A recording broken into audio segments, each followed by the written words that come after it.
Evening. Thank you so much for joining us for a conversation that some have felt is long overdue, a discussion of the ratification of the Equal Rights Amendment in Utah. Just to begin with, I'd like to introduce those who will be participating with us today.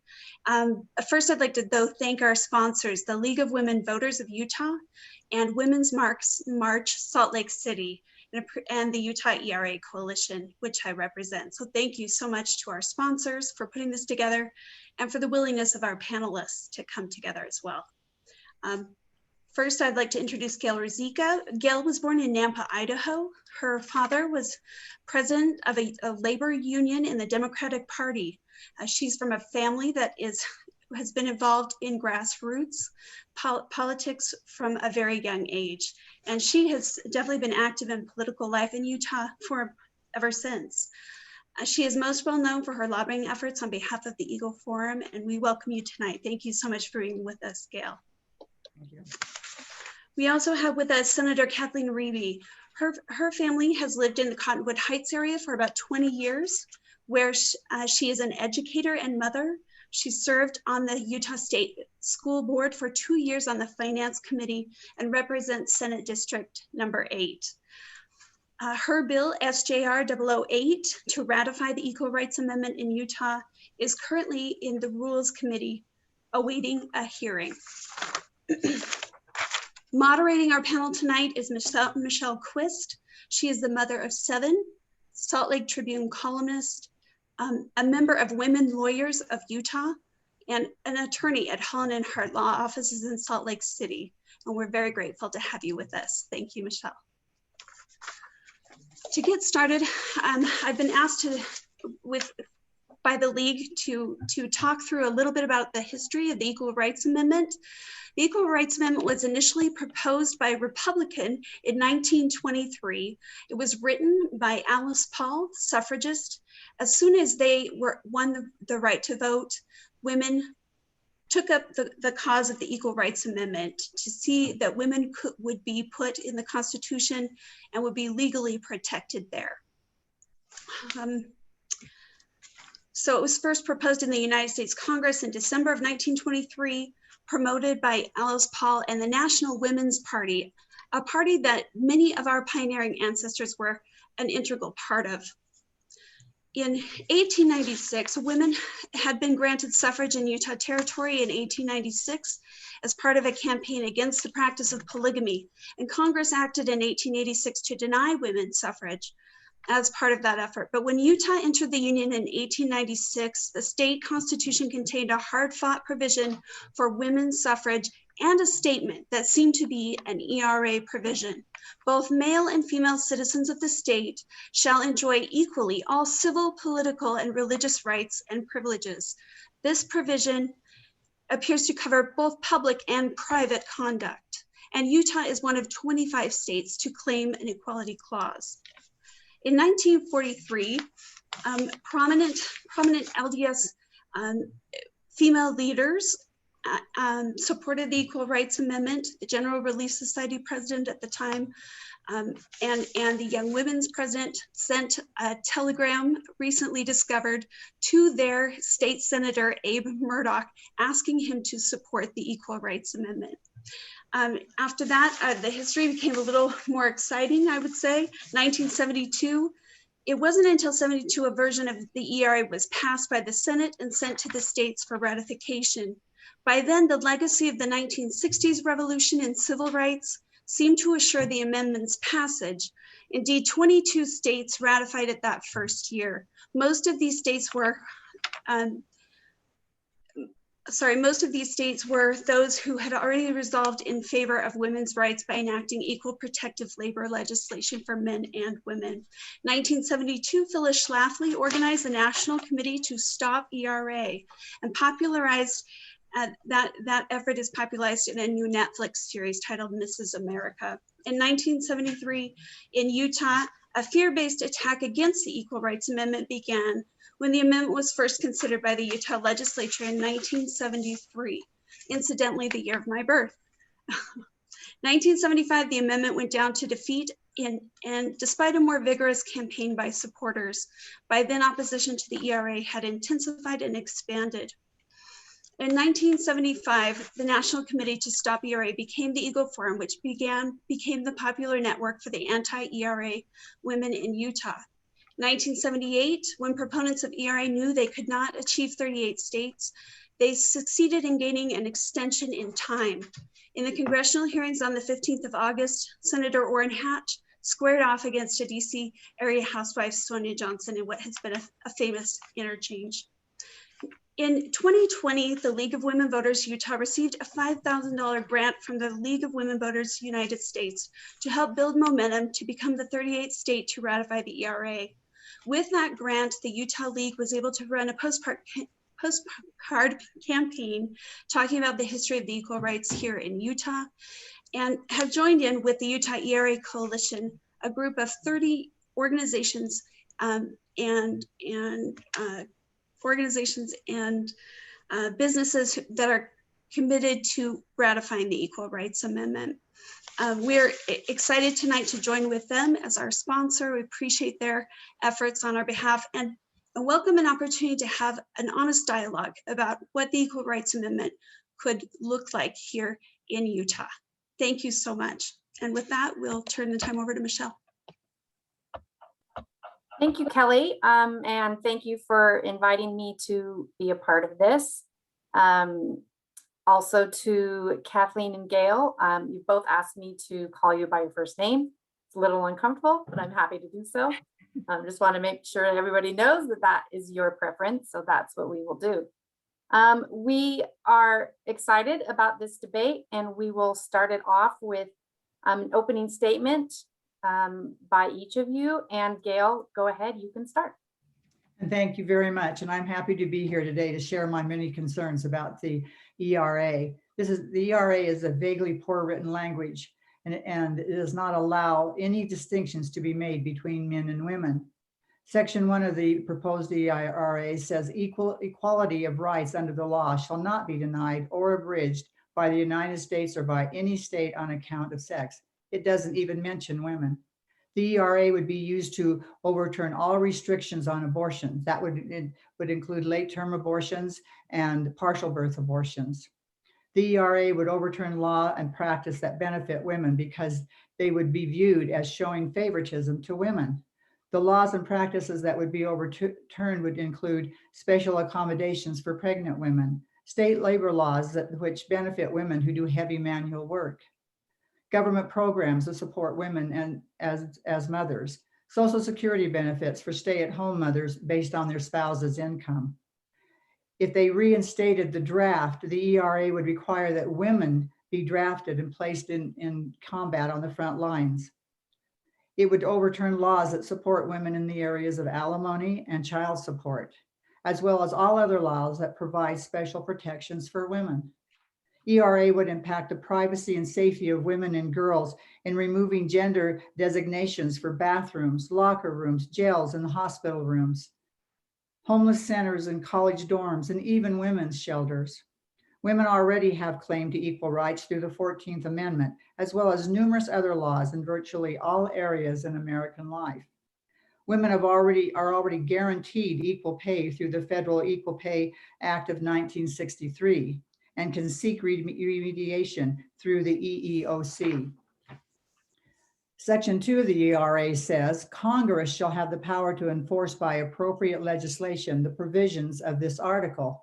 That means that Congress will be given the power to enact the provisions of the ERA. As a result, states would lose their legislative abilities in regards to family law, marriage, divorce, alimony, custody, adoption, and property, and even sex crime laws, public and private school, insurance, prison regulations, and any other area of the law impacted by sex. Why would we turn this over to the federal government? Utah already has an ERA that was mentioned earlier, and that is written to protect men and women equally, and it does mention both men and women. Utah is a state that has always honored and respected women.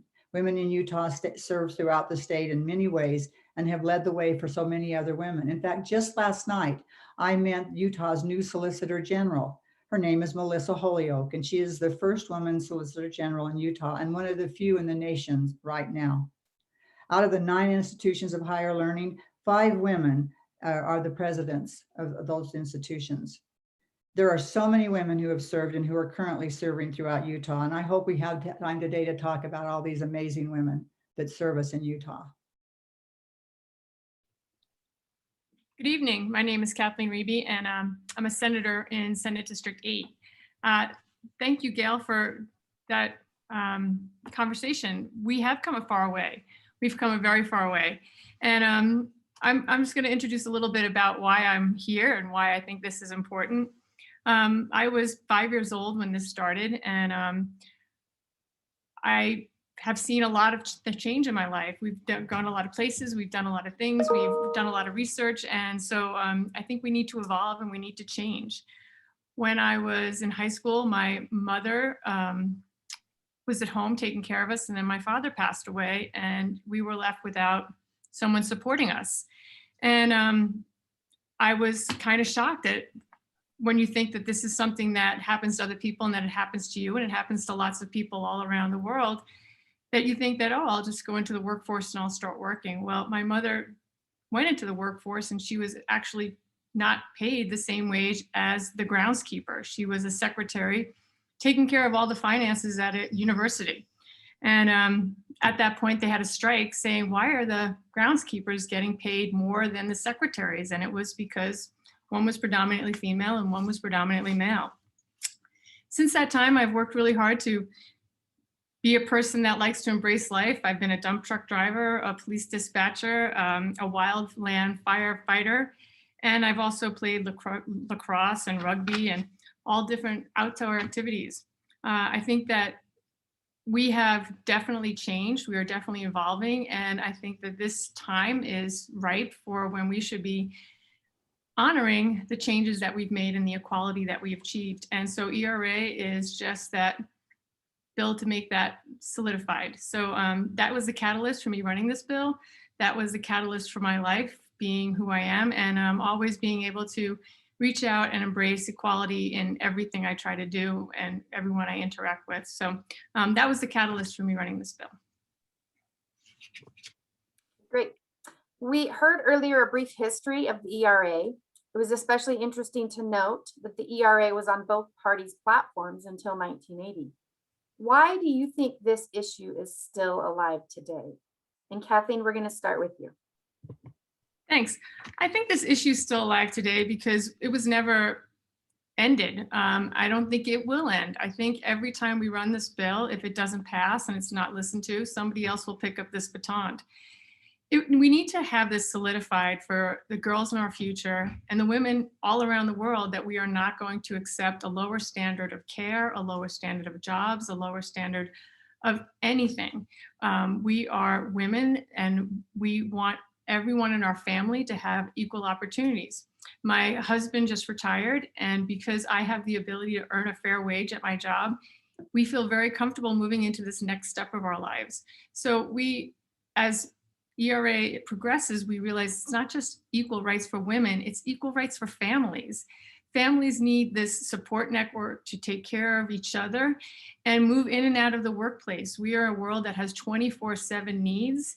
And so we need the flexibility and the security to adapt to all those different changes. As we look to the past, we see some nice things that we can glorify in our head. But when we scratch the surface, we see that some of those things weren't so idealistic and that there was a lot of underlying turmoil. So we've discovered that there's many problems in our society that are becoming more apparent with this pandemic. So I think ERA is not just equal rights for women, it's an equal rights for all family members to embrace all the opportunities and challenges that are out there. Gail? Did you want me to answer that same question? Yes, that'd be great. So obviously this will continue to go on. There are a lot of things like this that will go on forever. The right to life, that will always go on forever. There, things that are important to people, will work on those. But as I pointed out in the beginning, this isn't the answer. We have an equal rights amendment in the state of Utah right now. It is carefully written and it's been there since 1895, as we heard. That's where it belongs. It belongs on a state level, not on a federal level. We would never want to turn over to the federal government all these things that we were talking about, equal opportunities for families. Yes, we have equal opportunities for families, and we want to do the best that we can for the family. And when you have something like this Equal Rights Amendment that doesn't even distinguish the differences between men and women, and there are some differences between men and women. I do all the things that I want to do. My husband does the things that he wants to do, and I'm grateful I have him. And I think he's grateful for me. He says he is anyway, so I'll take his word for that. But we are able to do for ourselves and for our families equally all those things that we want to do. And I don't want to turn over to the federal government to govern in those very important and personal areas of our life. And that's what we would be doing with a federal Equal Rights Amendment, especially one so vague. But we should never do that. Let the states handle that. Let all the states decide what's best for them. As we said, several states already have an Equal Rights Amendment. I think ours is by far the best written, probably been around the longest, and has certainly served its purpose. And let's leave it that way. Kathleen, before you offer rebuttal, someone asked me to read the Constitution in the Utah provision that Gail's referring to. It's Article 4, Section 1. It states, both male and female citizens of this state shall enjoy equally all civil, political, and religious rights and privileges. Kathleen, did you have a rebuttal? Yeah, I do think that we have a great constitutional amendment right there, but we have not achieved any of that. We still have one of the largest pay gaps in the country, and we have actually been stated as being the worst place to live for women. So if this was created and this was honored, then we would have a higher standard and we'd have a higher pay wage, and we don't. So I think that we do need this, because we've also really tried hard to protect special ed people. We've tried really hard to protect all of our federally title programs in education, and it just doesn't work. And we're not meeting that need. So I think the Constitution is a guiding principle, but we really need to have these things honored at a better level, because it's just not happening. Can I respond to that? Go ahead. As I mentioned before, that we have already, a federal law. It's the Federal Equal Pay Act of 1963. And there is nothing by passing the Equal Rights Amendment that would change that. The language is there, the law is there, and you can seek remediation through the EEOC. So passing the Equal Rights Amendment is not going to change that. We already have that law. Gail, is that the federal law only applies on a federal level? Is that your understanding? Yes, but it, like I say, we have for our own Equal Rights Amendment here in the state of Utah, and I think women are treated very well in this state, and I don't think that Utah is behind in the way they treat women. I disagree with that completely. I've lived in other states. I work with women all over the country. They think, when I tell them things about our life here and the things that we do here and the way that women are treated, they think it's amazing. And I had a good friend that moved here from Kansas, and she just could not believe, because she had different ideas and thoughts about how women would be treated here in the state of Utah, and was just so excited to find out the independence of the women here, but also the way women are treated with respect in the state of Utah. So I love it here. I've lived in other states, and I think this is a great place to live. And I've been treated very well all the years I've lived here. And my daughters love it here, and they feel they're treated well. Question for both. We'll start with Gail. There have been studies that showed there is a gender wage gap in Utah. It's especially high. What are the causes of that gender wage gap, and what can we do about it without something like a strict scrutiny standard that would be available under an ERA? It's really interesting that we talk about that, because when you factor all the factors involved in how they determine these numbers, they come out with completely different numbers. Women have special protections in the law that allow us to do certain things that for our families. It has to do with pregnancy, being available for our children, leaving our jobs when we need to, taking time off when our children have needs and they're ill, and all the things that happen. And sometimes those reasons may change the look of how much women are actually being paid. But when you consider all factors equally, the wage gap is not, there's not much of a wage gap there. And I think it's looked at differently, but I still don't understand how anybody thinks that passing this federal equal rights amendment would change that. It's not going to change anything that's different that's in the law right now. And like I said, we have an equal rights amendment in the state of Utah. And you're telling me that even though we have the state equal rights amendment in the state of Utah, that there's a big wage gap. Well, if that's the case, I don't think the equal rights amendment can fix it. There's no way the equal rights amendment is going to fix that if we think it's a problem. If we see the problems, let's use the law that's already in place and work from there. Kathleen? Thanks. So Gail, I think it's funny because every time you mention this, you're like, why are we doing this? It's not going to change anything. And I agree. I think that this is something that we just need to solidify for the future. When we look at our wage gap, when we talk about sexual discrimination, it only accounts for an estimated 5.4% of the gap. And so it's not really sexual discrimination. It's more of a institutional discrimination that we need to start realizing that we have to honor education. We need to honor all these opportunities at the same level. My daughter loves living here as well. I like living here. I've lived in many states. But just because we like living someplace doesn't mean that we should be rated at a different level. I've actually gone out of my way to make sure I work in jobs that have a salary schedule that's produced instead of being arbitrary. We're a right to work state, and some of our right to work employees are females that fall into categories that are gender kind of specific. They're daycare workers, they're nurses and teachers like myself, and they need to be rated as essential as, you know, someone that is a male counterpart. We also look at our education. I'm on the higher education committee, and we are looking to expand our workforce by including men and women and bringing them in at equal rates. When we look to say that I love living here and I like my life here, I'm very fortunate that I have a job, I have an education, I have a house, but we're not the people that are being discriminated or having this wage gap be as inflamed as other people. When you look at people who are marginalized, this is where you start to see that gap. And these are the people we're trying to solidify with equal rights. It's not people that are, you know, more educated or are upper middle class. But when we look to the people that aren't maybe on this call or aren't on the internet or don't have the ability to, you know, advocate for themselves, that's why I'm here advocating for them, because they need these protections. They need to know that when they apply for a job, they're going to be treated equally, whether they're a male or a female, to have a living wage at home. And as Gail has stated, she thinks we don't need this because we are treated really well in Utah. Well, that's not really the case when you start looking at your low-income people and your people of color. So I think this would further the cause for our people of color and people of low income, and for everyone. Every family member needs to be protected.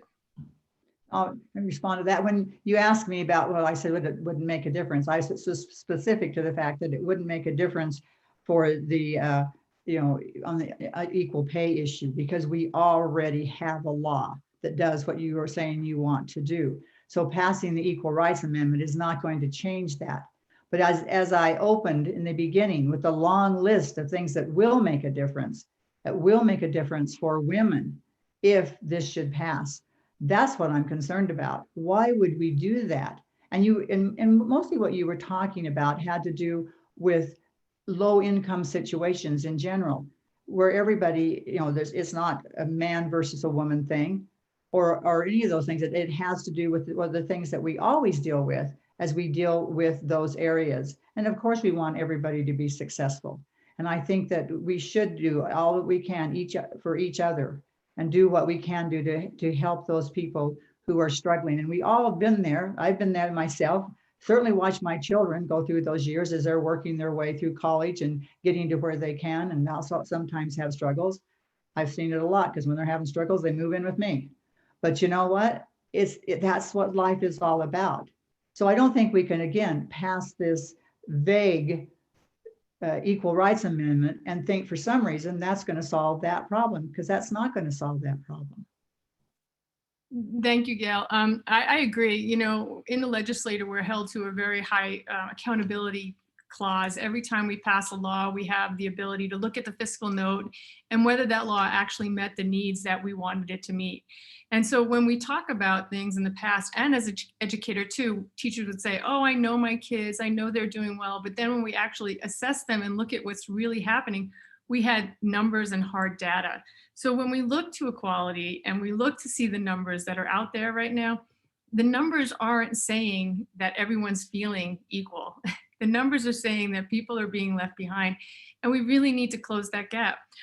So we have the knowledge, we have the numbers, we have resources in place. We just need to start to activate them and pull these levers. And this lever right here is just another tool to say, let's really work for having families have all the opportunities they can get. Let's delve into this a little bit more as we consider the issues affecting women in the pandemic.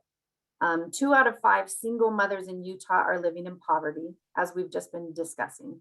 Many were working in the hard-hit service industry and have returned to work, but with fewer hours. Reports have showed that women have borne the brunt of the pandemic. In fact, it's now being called a she-session, with higher unemployment as well as unrecognized labor of shepherding children through online school. In fact, in Utah, men are down 4,000 jobs from a year earlier, but women are down 8,000 jobs.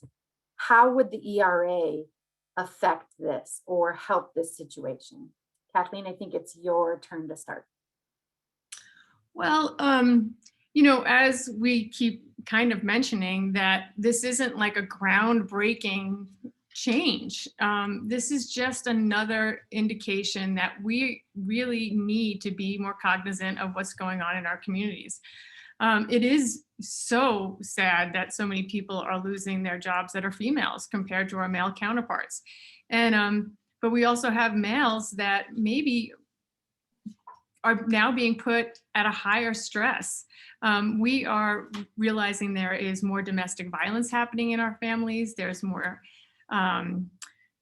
depression, and there's just all these indicators that we are really struggling as families. So when we think about people leaving the workforce, we have to look at both sides. I don't know how this bill is going to change that, but I can tell you that we have to look at the numbers and we have to say, what's the best answer for any of these problems? And I really think that if it's just emphasizing and putting an exclamation on equality for our families, I think that's what we need to do. So this might not make any big impacts, but it would definitely make some small steps towards equality for our families.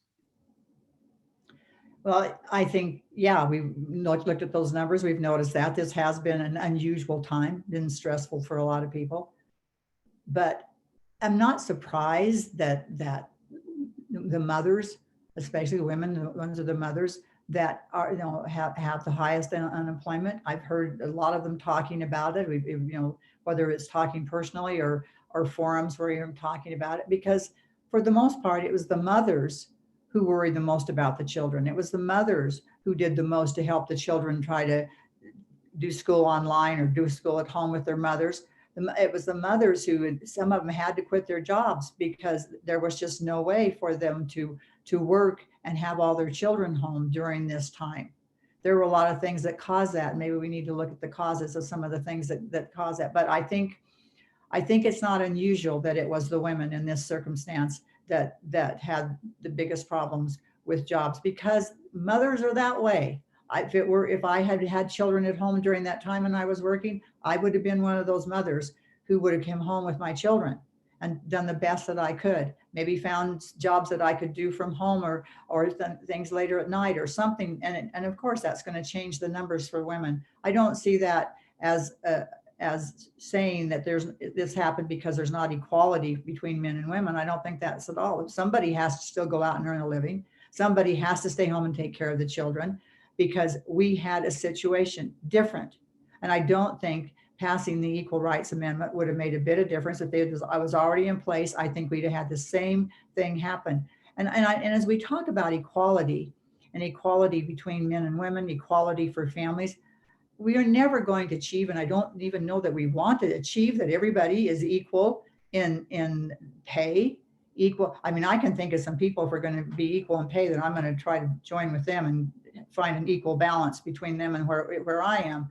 So I don't think passing the ERA has anything to do with those numbers of people who, yeah, low income, poverty. Those are all things we have to deal with, but they have nothing to do with the Equal Rights Amendment. They just have to do with what has always been there, and we will never achieve equality in pay because I don't think we want to. I don't think it's really the world we want to live in, where everybody makes the same amount of money and everybody has the same amount of things and everybody lives the same. That's not what we're talking about here today. Thanks. So when we have women leaving the workforce at a higher rate, then it's harder for them to get back into the workforce. And so when they leave, they are actually taking a big chunk of their lifestyle and saying, all right, I'm going to put this on hold. But then when they come back, I think we should be valued at the same level that was when we left. I mean, when we start looking at hiring people again and we look at their age and we say, oh, what were you doing while you were gone? I was raising my kids.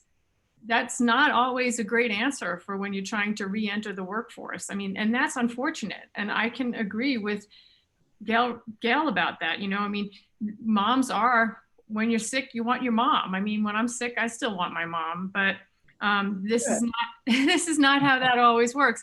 So I can honor the fact that we want our moms sometimes, but I think we also want our moms to be successful. And so when we leave the workforce to take care of our kids, we should be able to gain the same respect, and we should be honoring what these moms are doing.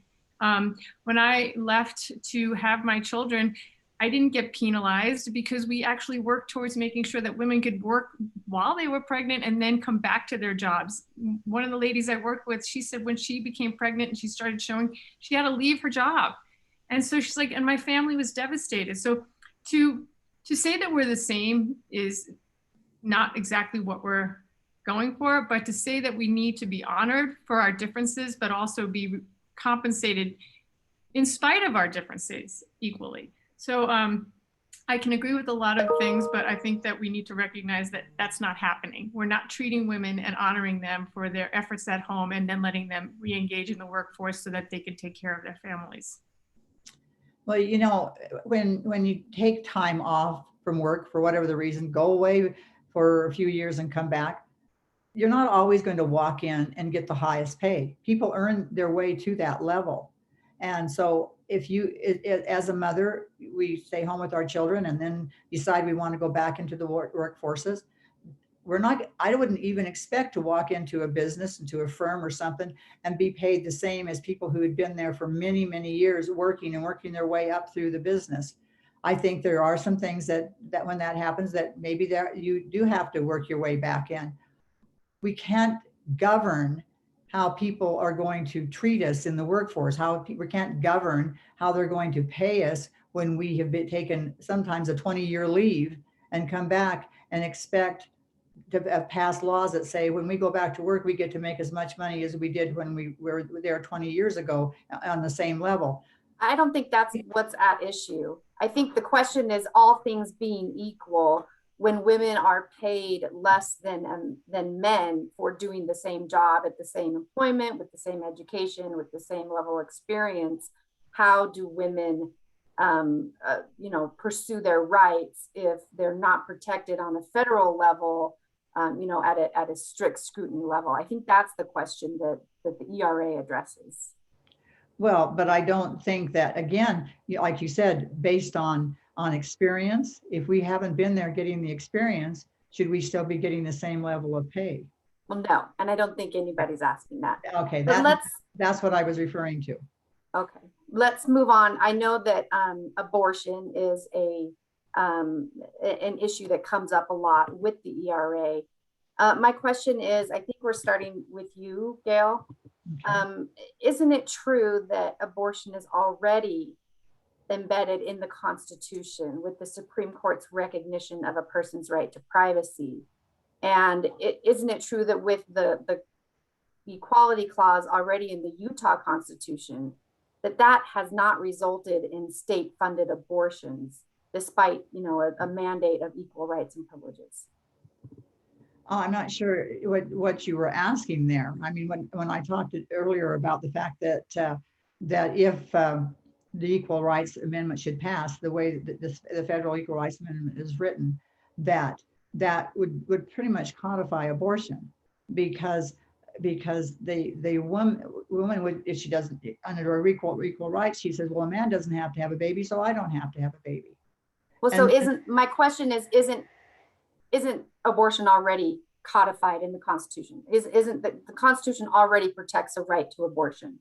So how would the ERA affect that? I guess there are all kinds of laws across this nation that have been upheld to be constitutional that have to do with abortion and the rights of you know, how far they can go. At any time, Roe could be overturned. We're getting close to that, and just all the various laws that we've passed. If the ERA were in place, all of these laws throughout the state that have states all across the nation that have all these special protections for these little unborn babies would go away. And that's what we're concerned about. And you know, we're not the ones that are saying that. I've got statements here from NARAL, who says with the ratification, the ERA could reinforce the constitutional rights for abortion. That came from NARAL. From the National Organization of Women, says the ERA could negate hundreds of laws that have been passed restricting the access. They're the ones that's saying that this is going to happen. And then there's all kinds of statements from all these organizations that are out there who support abortion and try to always stop any little things that we can get passed to protect these babies. They're the ones that are saying they want the Equal Rights Amendment to pass so that abortion at all levels for all 9 months can take place. Kathleen? Thanks. I have not ever really heard that. I don't believe that is what's going to happen when we pass our ERA bill.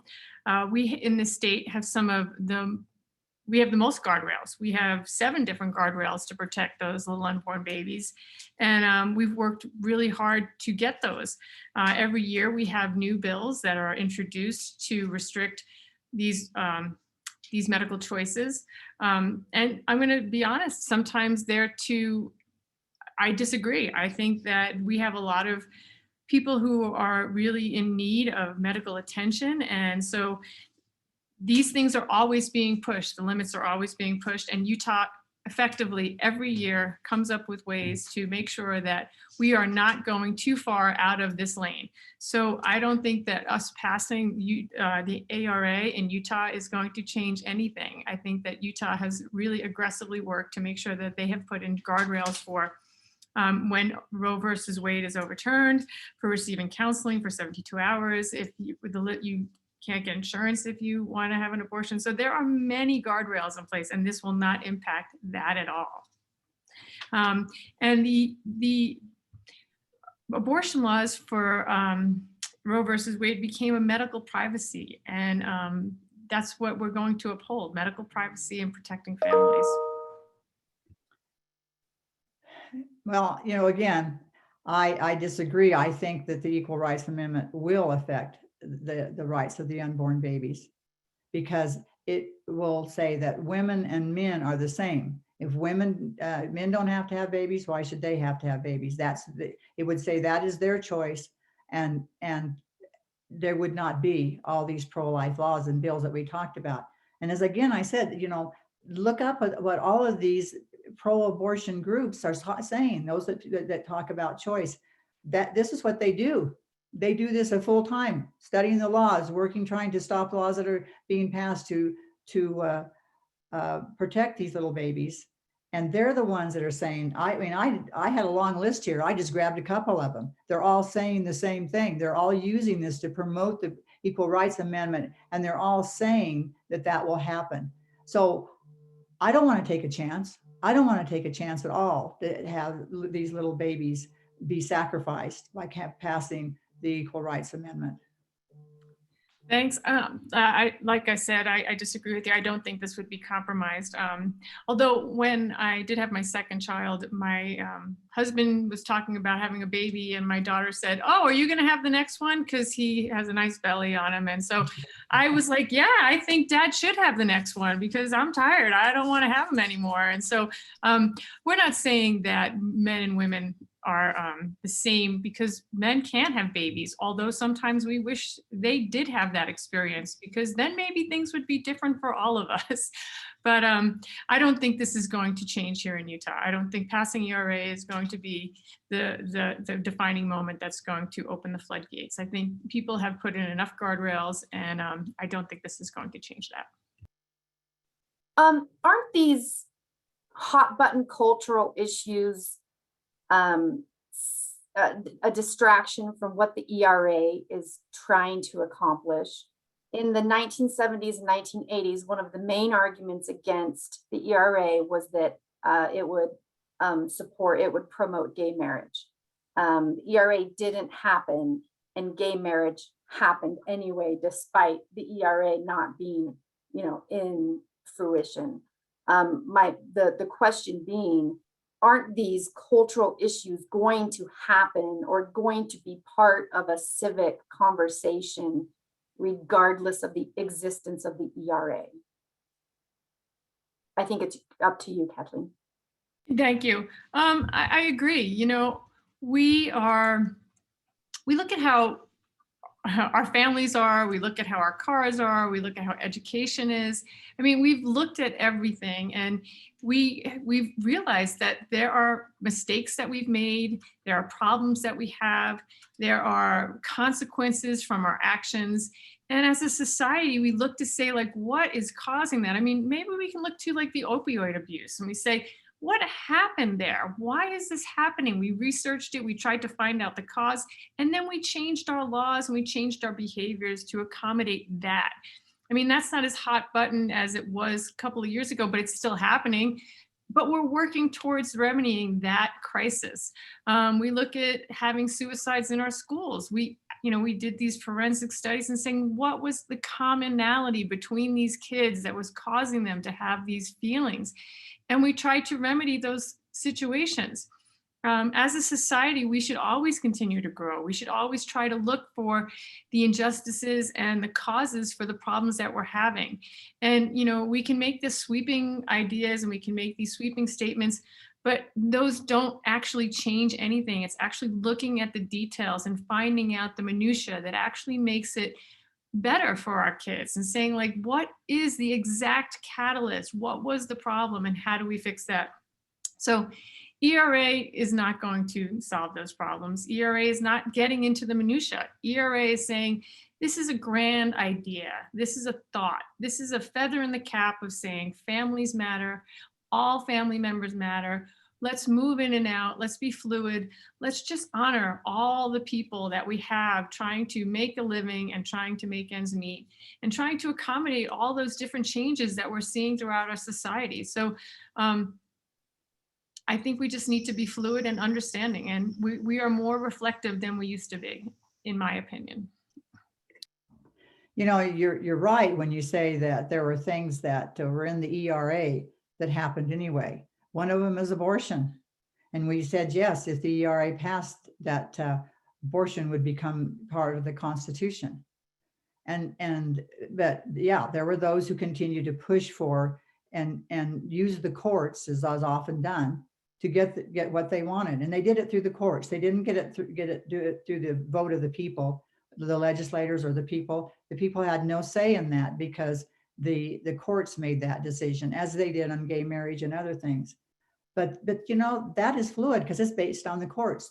We have worked for years chiseling away at abortion, and we're getting closer and closer. And all that has to happen is the courts change, and the courts can overturn Roe, and we can go back. It's not like passing the Equal Rights Amendment and putting that in the Constitution, passing it through the legislature, through the people. So there's a big difference. I worked very hard. You could tell I'm a lot older, and I was there during the ERA. I had a lot of little children, and I worked very, very hard to defeat the ERA. As you mentioned in the beginning, it was Phyllis Schlafly, who was my dear friend. She was like my other mother, and I loved her so. And she was just a great person, and this is what she did. And I worked very hard doing those very things that she led us to do. And then I worked just as hard to try to stop abortion from becoming legal. And I continue to work just as hard to try to get to the point where little unborn babies will be safe in the womb. So just because these things that were, we said was going to happen if the Equal Rights Amendment passed, went ahead and happened anyway, we will continue that battle in our lives to protect the unborn and to protect the family and to protect marriage. And when the courts rule the way they rule, they can always be changed. And I don't, those are not constitutional amendments, and they can be changed. Thank you. So the courts are not a separate entity that is not beholden to other people. The courts are the people. The people are the courts. When our society moves in that direction and our society is asking for these things, that's what the courts represent. And the courts are also like a pendulum. They swing back and forth, and they try not to swing violently. Abortion and ERA are divorce. They are not connected in my mind. And I know that people think they are, but I don't believe they are. I think that when we put those two together, we're making an erroneous assumption. Abortions happen regardless of ERA because we haven't passed it in all the states yet. It still went forward and ERA has not. So the courts have been a reflective of what the people have wanted, and Utah has put the guardrails up, and so has many states. So we have moved the pendulum back, and we are trying to find the common ground, but I don't think abortion has anything to do with ERA. Well, I want to respond to two of those things. One, the courts does not always rule the way the people would want. Courts are different now. They've gone way beyond what is constitutionally they should be doing, and they are literally passing and writing laws through using the courts to do it. But as far as saying that the Equal Rights Amendment will not affect the abortion issue, the pro-life organizations, through all their research and their legal staff, say it will. The pro-abortion organizations, through all their staff and their legal people, say it will. So, maybe we each individually have a different opinion, but they're the ones that are telling us that it will make a difference. And I don't want to take that chance. I have one more question before we turn to attendee questions. Again, I just want to read the text of the ERA. We had another question about the text of what we're talking about. Equality of rights under the law shall not be denied or abridged by the United States or by any state on account of sex. And I'm sorry, I forget if this question is going to Gail or Kathleen first. Yeah. It's to Gail. The governor's Office for Economic Development, GOED, has said that the #1 factor for businesses choosing Utah to come and settle is diversity, including our very successful Silicon Slopes and our women in tech. Recognizing that women in industry is critical here in Utah for Utah's success, how could the ERA affect business and opportunities for women going forward? Well, you mean if it passed, how could it help this? I can't see that it could help at all. I don't know what the difference would be. We don't have the ERA, and Utah is growing so fast, we can't keep up with it. I happen to live in Utah County. I get off the freeway at Silicon Slopes. I can tell you we're growing, and we're growing fast, and I don't like it because I can't get off the freeway. So I don't see how that has any effect on the ERA. I think we have diversity here. We have lots of diversity here, depending on what you're calling diversity and how you look at it. But the diversity is here. The businesses are coming. They're coming faster than the freeway can accommodate them, and that the people can live together because we're running out of space, time, and room, especially running out of room on the freeway. So I don't see why we need to pass the ERA in order to have businesses come here or to say we have diversity. Well, Gail, you know what? Here's something else we're going to agree upon. I don't want anyone else coming either. I'm crowded. I have traffic today. It snowed and I couldn't get out of my house. So I'm going to agree with you on that one. We have too much traffic and too many people are coming here. But I'm going to have to disagree when I say that our jobs are not the highest paying jobs. We are not attracting the best businesses. We are not attracting diverse businesses. And when we look to our governor and we look to GOED and the governor's office of development, we are looking to create jobs that are highly educated, well-paying jobs that would be brought to this state. We have had numerous requests from the governor's office to hire diversity trained people that they can actually start bringing in other people and start to honor the diversity of the work staff and seeing how each different diverse person brings something to the table. We don't have that. And so people don't want to come here because they're like, I don't want to go to someplace where I don't feel comfortable. So that's preventing us from getting business here. How is ERA going to help that? It's going to provide another layer of security saying that we honor diversity and we honor women and we honor the fact that we want people to have a living wage here, regardless of your color or your gender. Well, it's interesting because it comes back to where we started and saying that there's lots and lots of people coming here. There have been times when, you know, we've been at the top as the fastest growing state. We are always in the top numbers. So I don't see people not coming here, and I don't understand why any of this would change with the Equal Rights Amendment, because I just don't think that has anything to do with this. And by the way, when I said I didn't want any more people coming here, I really didn't mean that, because if some of my children that live away would move back, I'd be so thrilled. So I'm hoping for that.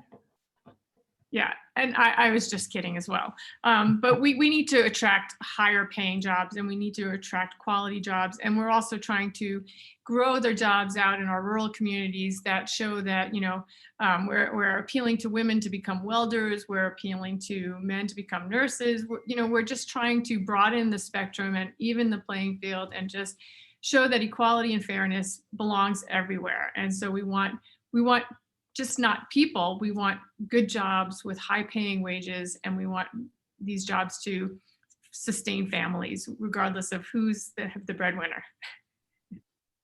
Some questions from participants. One has been frequent. I'll just rephrase all of them into one.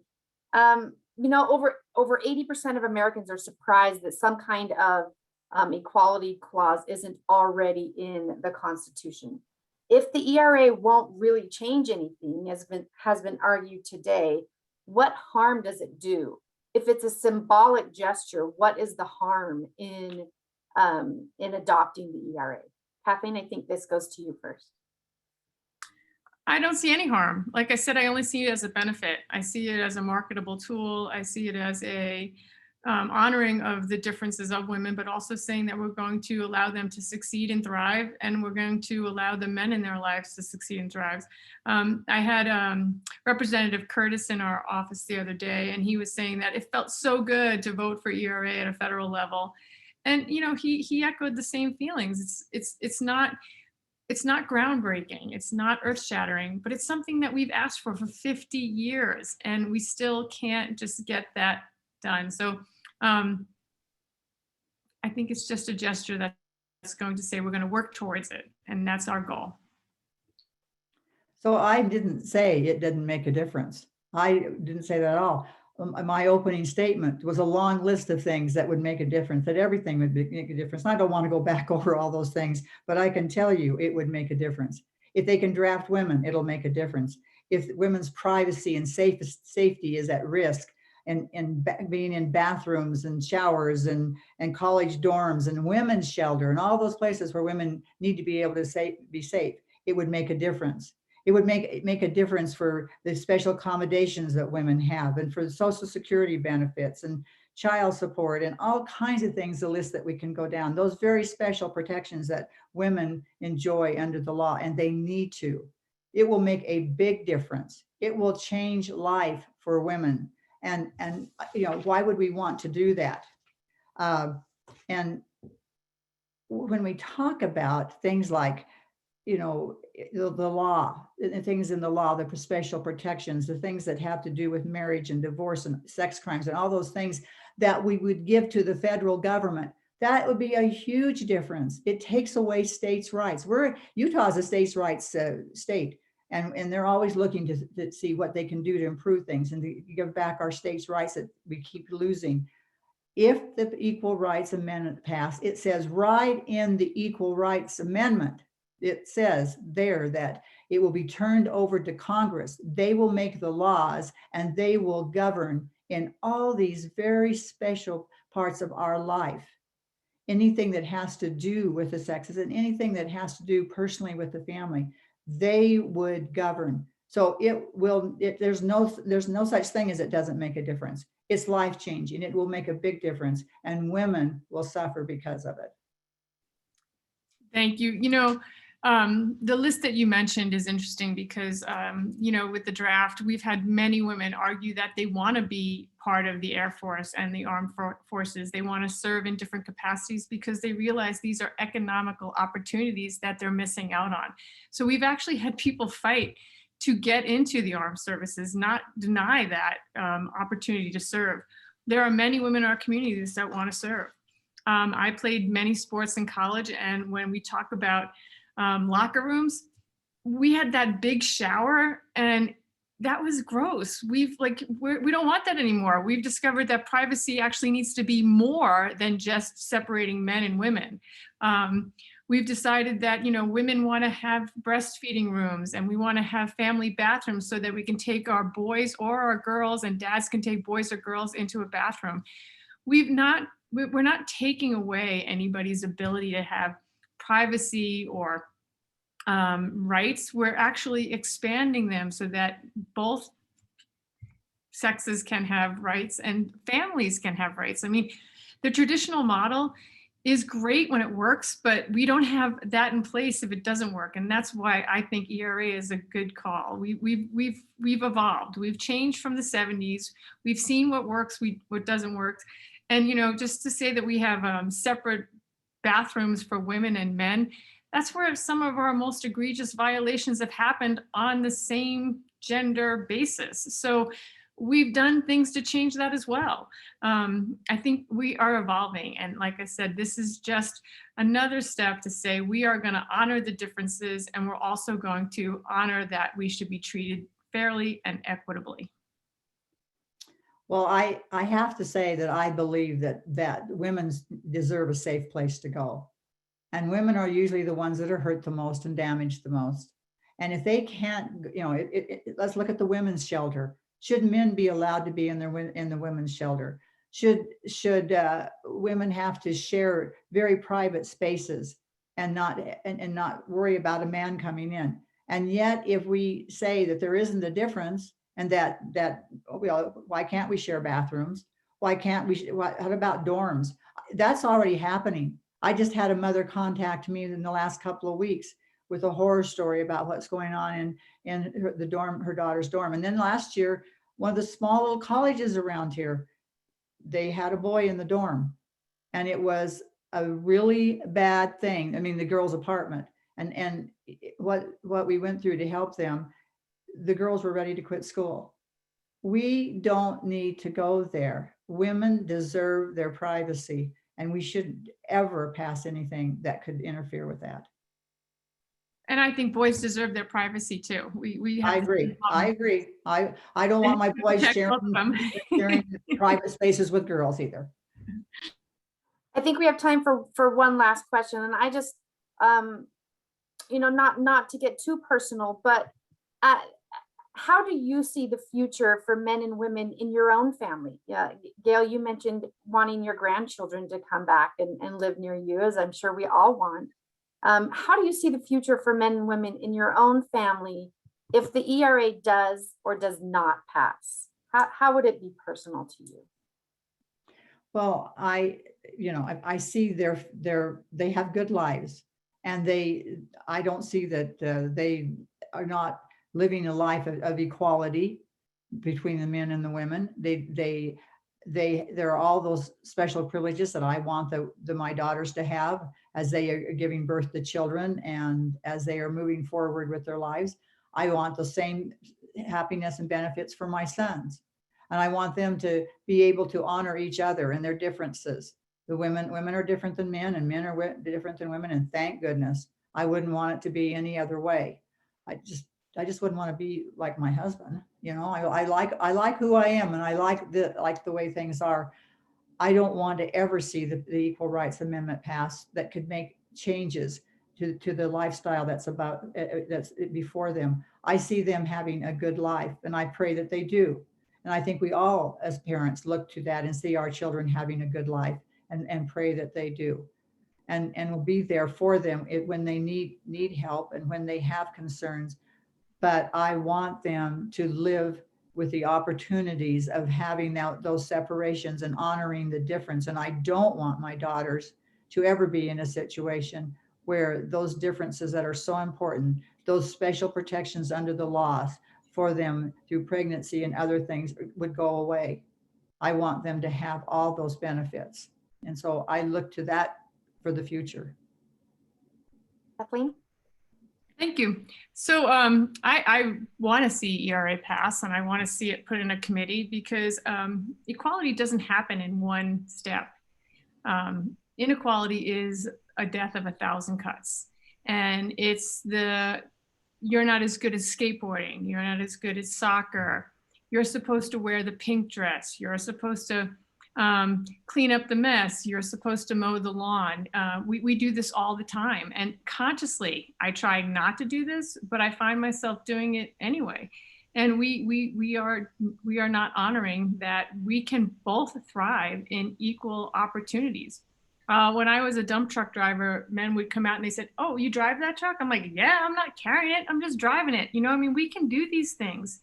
So what I see from my daughter is more security. I see more confidence, and I see her ability to look to the future and say, the sky's the limit. And I hope my son feels the same way. And I hope my son feels just as comfortable doing anything that he feels comfortable doing. And I also want to expose them to both, mindsets. You know, my son's great at making pasta. My daughter's great at mowing the lawn. My daughter's great at shoveling the snow, and my son is great at doing the laundry. We've created a society where we think that there are like little silos, and that's not what I want for my kids. I want them to be well-rounded. I want them to feel confident and secure in whatever they'd like to do. So that's really why I'd like to see ERA pass. Well, you know, my children, I've got 6 of each, 6 girls and 6 boys, and they all grew up competing with each other. And the boys do all the same thing the girls do, and the girls do all the same thing the boys. I mean, when it comes to chores around the house, and they had chores, their charts with all their chores on it, guess what? The boys had the same thing to do that the girls had to do, and the girls had the same thing to do that the boys had to do. So yes, I think that there are fun things they can do together. There's work they can do together, and we didn't treat them differently because one was there were boys and there were girls. We treated them all the same, with the same opportunities, the same love, the same everything that all parents do. And I think especially and I can't even say in today's world, because, you know, I got a lot of grandchildren now, but in the world that I grew up in, and the world that my children are growing up with, my father cooked dinner at night. He did dishes back when maybe a lot of men weren't doing those things. And my husband, he's a much better cook than I am, and I'm grateful for that. And I don't, when somebody thinks do I feel threatened? I say, absolutely not. It's the best thing in the world. He likes to cook, and he makes good food. So I think that I don't see that we put them in categories like that. That's not the world we live in right now. Fathers change diapers. Fathers pick children up and take them to school. Fathers do all that they can do, just like mothers do, for the most part. And in those part of the worlds where those fathers don't do those things, and the mothers don't do the things the fathers do, that's their choice and their business. ERA won't change that. ERA will not change that, but ERA will change lifestyles, and we don't want that to happen.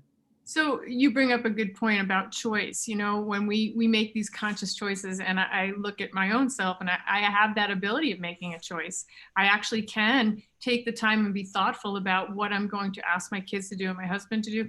But I guess ERA really, really captures those marginalized people that don't get those choices. And so when we look to see how we're going to make the world a better place and create more equality for everyone, it's not the people that have the resources to have the choices. It's the people that don't have the resources and don't get to make the choices that we need to work the hardest for. So I think that's the difference between me and my kids and somebody else and maybe their kids. So that's why I'm fighting for ERA. Thank you to both of you. We appreciate the conversation and all of those that watched online, and I believe it was recorded and will be available to watch later. Thank you very much. Thank you, Michelle. I appreciate your time. Thank you, Gail. It was so nice to engage with you and discuss these things with you. Thank you, Kathleen. Thank you, Michelle. Bye. Great night.